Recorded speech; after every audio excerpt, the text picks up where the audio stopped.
আকাঙ্ক্ষা হয়, আরজু তামান্না হয় আমি রবের সাথে মুলাকাত করার জন্য, আমি রবের সাক্ষাৎ করার জন্য যদি কোন ব্যক্তির ইচ্ছা হয়, কোন ব্যক্তির আশা আকাঙ্ক্ষা হয়, লিকা রাব্বি আমি রবের সাক্ষাৎ করার জন্য, আমি রবের মুলাকাত করার জন্য, ফালইআমাল আমালান সালিহা ও বান্দা আমলে সালেহ করো, আমলে সালেহ করো।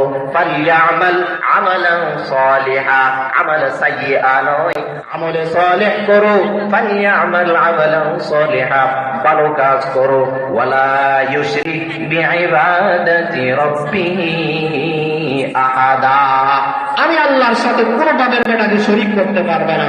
আসমানের নিচে জমিনের উপরে এই যতটুকু একটা খালি জায়গা আছে আল্লাহ পাক রব্বুল আলামিন ইরশাদ করেন হাদিসে কুদসি, আল্লাহর কথা সরাসরি রাসূল সাল্লাল্লাহু আলাইহি ওয়াসাল্লাম বললে এটাকে বলা হয় হাদিসে কুদসি। রাসূল সাল্লাল্লাহু আলাইহি ওয়াসাল্লাম ইরশাদ করেন, ইয়া ইবনে আদম, হে আদমের সন্তান, ইন্নাকা লাউ লাকিতানি বিকিরাবিল আরদি খাতায়া সুম্মা লাকিতানি লা তুশরিক বি শাইআ লাআতাইতুকা বিকিরাবিহা মাগফিরা আও কামা ক্বালা আন-নাবিয়্যু আলাইহিস সালাতু ওয়াস সালাম।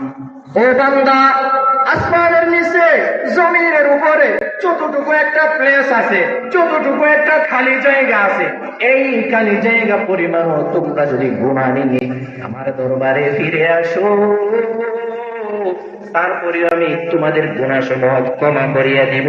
কিন্তু শর্ত হচ্ছে একটা কাজ করতে পারিবে না, সেই কাজের নাম হচ্ছে শিরক।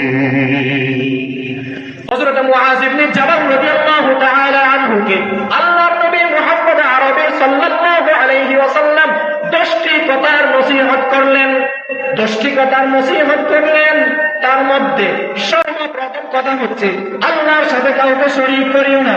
আন মুআয রাদিয়াল্লাহু তাআলা আনহু قال আওসানি রাসূলুল্লাহ সাল্লাল্লাহু আলাইহি ওয়াসাল্লাম বিআশরি কালিমাতিন, 10টি কথার নসিহত করলেন। এক নাম্বার, লা তুশরিক বিল্লাহি শাইআ, আল্লাহর সাথে কাউকে শরীক করিও না। এলাকার মুসলমান, এই জায়গাতে তো শিরিক খুবই কম, কিন্তু চট্টগ্রামের জমিনে অন্যান্য জায়গাতে মানুষ আল্লাহকে বাদ দিয়ে গায়রুল্লাহকে সিজদা করে, মানুষ আল্লাহকে বাদ দিয়ে গায়রুল্লাহর পূজা করে, আল্লাহকে বাদ দিয়ে গাছ পূজা করে, আল্লাহকে বাদ দিয়ে বাঁশ পূজা করে। এই সমস্ত সব জিনিস হচ্ছে শিরিক। হাদিসে নবী বলেন, قال رسول الله صلى الله عليه وسلم من حلف بغير الله فقد أشرك, যে ব্যক্তি শপথ করলো সেই জায়গাতে আল্লাহর নাম বাদ দিয়ে গায়রুল্লাহর নাম নিয়ে শপথ করলো, সেই ব্যক্তি শিরিক করলো। প্যান্ডেলের নিচে বসে শপথ করতেছি, প্যান্ডেলের উপরে বসে শপথ করতেছি, স্টেজের উপরে বসে শপথ করতেছি, বাড়ির নিচে বসে শপথ করতেছি, রাস্তায় দাঁড়াইয়া বসে শপথ করতেছি, গাড়ির উপর দাঁড়াইয়া শপথ করতেছি, সব কিছু শিরকের অন্তর্ভুক্ত, সব কিছু শিরকের অন্তর্ভুক্ত। সুতরাং শিরিক মুক্ত জীবন করেন, শিরিক মুক্ত জীবন করেন, অল্প আমলই যথেষ্ট। আল্লাহ পাক রব্বুল আলামিন সূরাতুল মুলকের 1 নম্বর আয়াতে বলেন, তাবারাকাল্লাযী বিয়াদিহিল মুলকু ওয়া হুয়া আলা কুল্লি শাইইন কাদির الذي خلق الموت والحياة ليبلوكم أيكم أحسن عملا। দ্বিতীয় নম্বর আয়াতে আল্লাহ সুবহানাহু ওয়া তাআলা আয়েশা বলেন, আইয়ুকুম আহসানু আমালা লিয়াবলুয়াকুম আইয়ুকুম আহসানু আমালা।